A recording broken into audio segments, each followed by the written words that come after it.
Hello, I'm David, And I'm Kevin. and welcome to the Charred Barrel Society. Today, we're giving you our first review. Now, before we get started, we want to tell you a little bit of our review process. All of our reviews are done via blind tasting, and the reason we do that is because we don't want to be influenced by marketing or packaging or however much money you end up spending on the drink.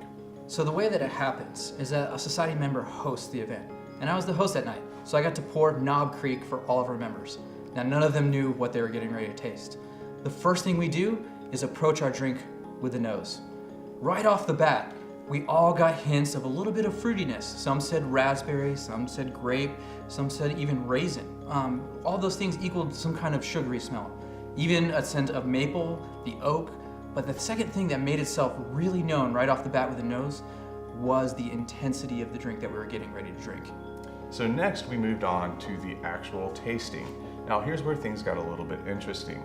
Right off the bat, everybody agreed that the initial taste was just simply, it was very harsh.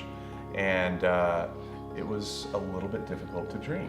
Yeah, even some of our members, it wasn't just one, but a couple people instantly just coughed on first taste. And our society members, I mean, we are whiskey lovers. We love bourbon and scotch, and so it's not like we don't enjoy a good, Neat, strong drink. yeah. So we ended up taking a second taste, and here is where the bourbon started to open up a little bit.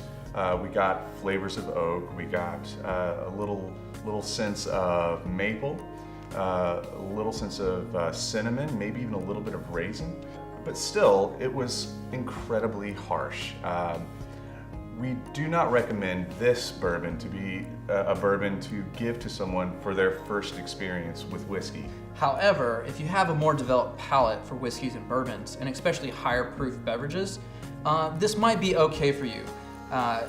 Over time, things will develop, and I believe as you offer yourself more fingers of this whiskey, you're gonna get more of these flavors, and the proof is not gonna be so much of a problem.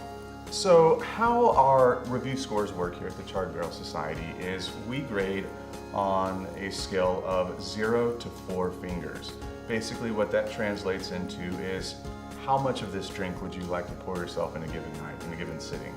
Especially, how much are you willing to pour neat? So for Knob Creek Small Batch, 100 proof, aged 9 years, We give it a Charred Barrel Society score of 1.37 fingers. it does seem a little bit low. I think a lot of that had to do with none of us knew what we were drinking. Had I known that I was drinking Knob Creek, I certainly would not have given it such a low score myself. But I think that's partially what makes this review process unique. We want to offer real reviews for real people, and we don't want our reviews to be influenced by marketing, packaging, and price. So once again, to friends, to fellowship, and the society. Cheers. Cheers.